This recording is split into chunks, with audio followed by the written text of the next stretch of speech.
Each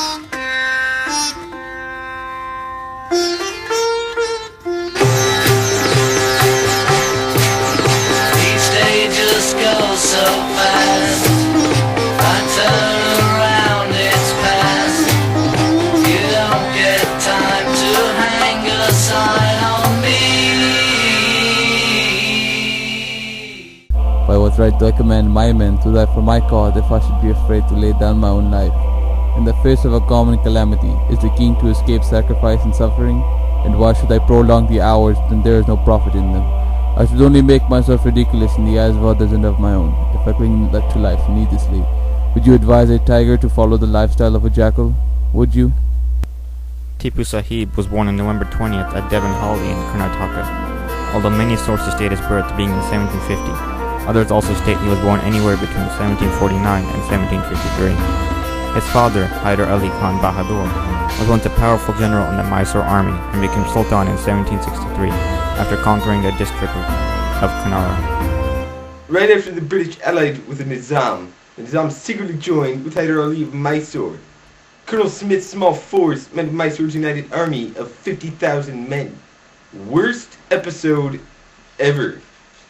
Tipu, who was nearly 17 years of age at the time, was a shock to the British when he appeared at the gates of Madras in September 1767. He caused great consternation to the governor of Madras, including the Nawab of Carnatic, and to almost all the councillors, who then very narrowly escaped being captured in the country house in the company's garden.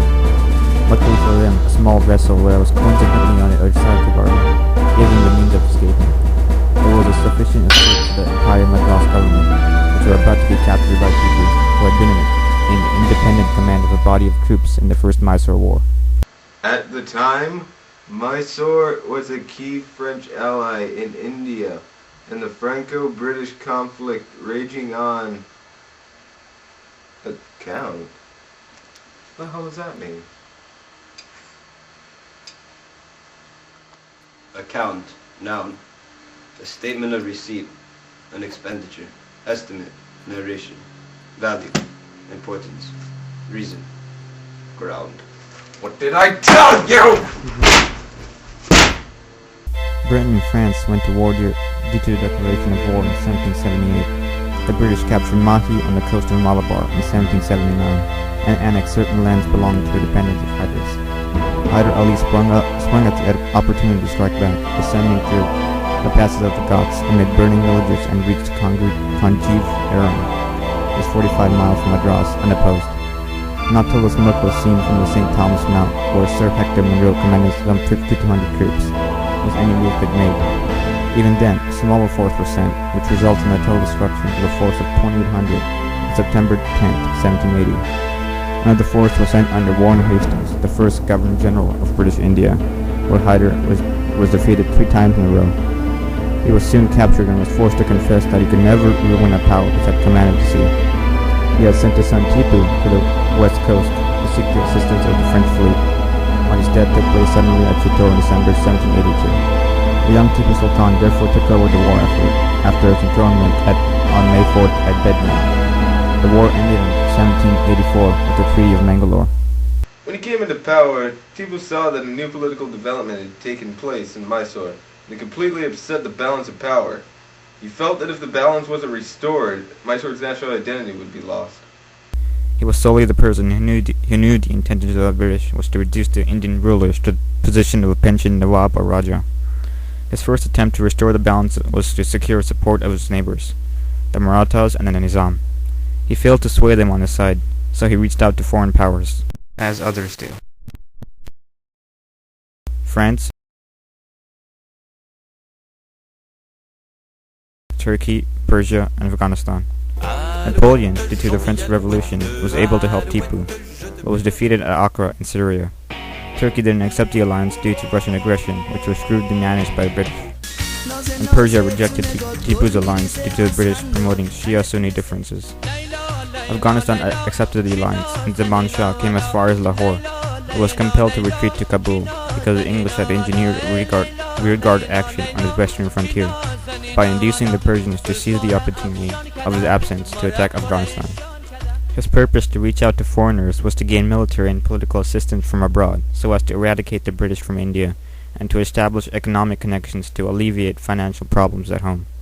Within the French-Indian Jacobin Club, there were 59 members, Tipu himself being one of the founders. The object of the organization was to impart constitutional principles of democratic nature and for forming laws conformable to those prevailing in the Republic of France. Tipu Sultan was also a part of the Jacobin Club, the most famous of the political clubs of the French Revolution. He planted a tree of liberty outside his palace and called himself Citizen Tipu. Behold my acknowledgement of the standard of your country, which is dear to me and to which I am allied. It shall always be supported in my country, as it has been in the Republic, my sister.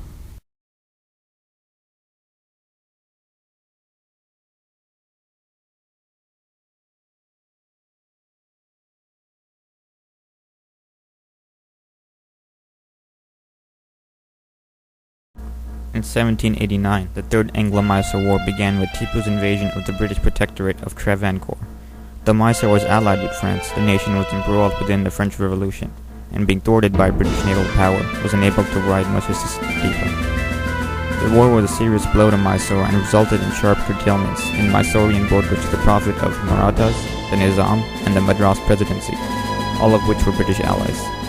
The war ended with a new treaty, and to ensure Mysore's safety, Tipu surrendered two of his sons, Abdul Khalik and Maiz Uddin, to Lord Cornwallis on February 23, 1792.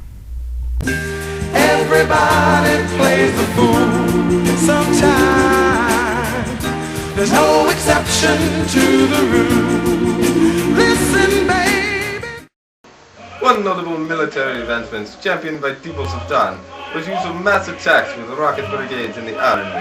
The effect of these weapons on the British during the Third and Fourth Mysore Wars was sufficiently impressive to inspire William Conqueror to invent concrete rockets. It's taken care of. Grazie. Now if you'll excuse me, I have a plane to catch. Perfected rocket technology was effectively used in Mysore. Tipu Sultan had 27 brigades of rocket-firing soldiers called Kushuns, and each brigade had a company of rocketmen called Jurks. The rocket corps were 5,000 strong in Tipu's time. His rocket soldiers were skilled in adjusting the elevation of the rocket depending on its size and the distance of the target, and they launched rockets rapidly using wheel carts with ramps. The first encounter with Tipu Sultan's rocket troops came in 1780 in the Battle of Guntur. The closely massed, normally unflinching British troops broke and ran when the Indian army laid down a rocket barrage in their midst. During the Second Anglo-Mysore Wars, at the Battle of Palilur in September 10, 1780, Hyder Ali and Tipu Sultan achieved an astounding victory because one of the British ammunition tambrils was set on fire by rockets. Unlike contemporary rockets, whose combustion chamber was made out of wood, Tipu's rockets used iron cylinder casing that allowed greater pressure, thrust, and range, which was typically 2.4 kilometers, an outstanding performance for the time, attributable chiefly to the iron employed for the casing. European rockets still use some kind of pasteboard.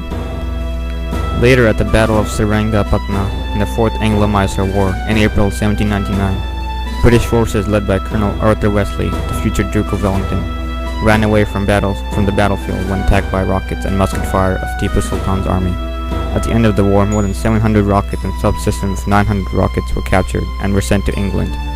William Congreve thoroughly examined the Indian specimens to reverse engineer and make its copies that were later used successfully in naval attack on Balloon in 1806. The rockets set the town on fire and ended French plans for a cross-channel expedition.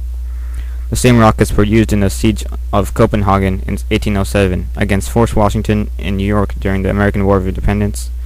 That is recounted as the rocket's red glare in the Star-Spangled Banner, and again against the United States in the War of 1812, which was responsible for the fall of Washington. In 1974, a paper by Frank H. Winter of the National Air and Space Museum read, "It is fair to suggest that the venerable rocket from the subcontinent of India may well have had a technological impact upon the West. If so, in retrospect, it was an important, if subtle, technological transfer of recent history." Napoleon's landing in Egypt in 1798 was intended to threaten British India, as the British wanted to also take Egypt. Mysore was key to the next step, as the role of Tipu Sultan was a stanch ally of France. Although Horatio Nelson, a British admiral, seized Napoleon's plans from continuing at the Battle of the Marne, 3 armies, one from Bombay and 2 British, one of which was commanded by Arthur Wellesley and the future first Duke of Wellington, marched into Mysore in 1799 and besieged the capital, Seringapatam. On May 4th, the army was its defending walls, and Tipu Sultan, rushing to the breach, was shot and killed.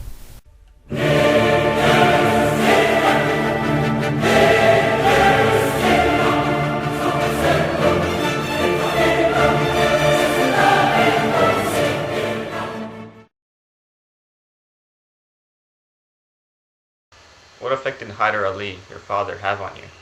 Well, his teachings were secular. See, here in Mysore, the majority of the people here are Hindu. I remember my father talking to a Muslim saint. The Muslim said that some Hindus had committed excess on his followers. And since my father was the head of a Muslim government, he said, set them straight. I will not forget my father's words. He said it to me. He said to the advisor, who told you this was a Muslim government? He set them straight, yar.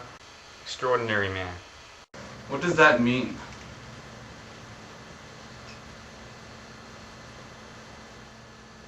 Extraordinary. Adjective. Uncommon. Out of the usual course. Remarkable. Thanks! Tell me about an instance your advisor informed you about a marriage between religions. Okay, but I'm going to have to charge you. Oh, yes.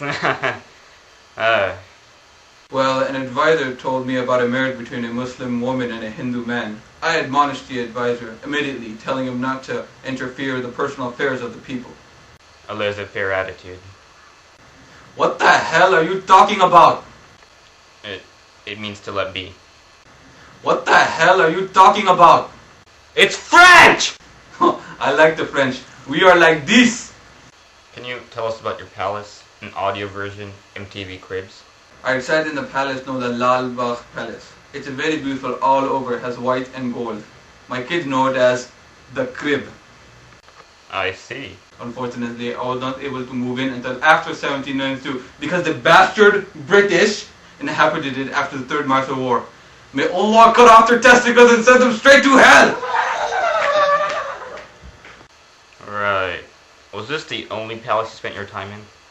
There is a beautiful Darya Dalut Palace. It is the most superb part of India. The walls are plastered with chunam, firm, and a polish equal to that plaster of Paris. Interesting. Or in Spain, interesante.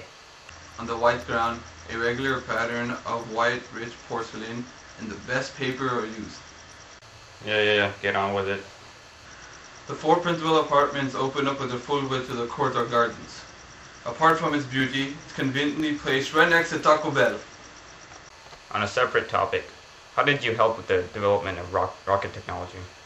It is pretty easy once you understand that the positive matron, the part of the subpolar diocese, is surrounded by the iron casing.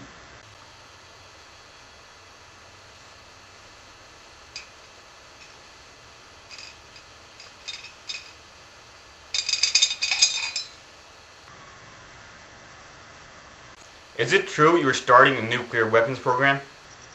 No. No! But we have explicit documents. No. We have no weapons of mass destruction. This interview is over! That's an I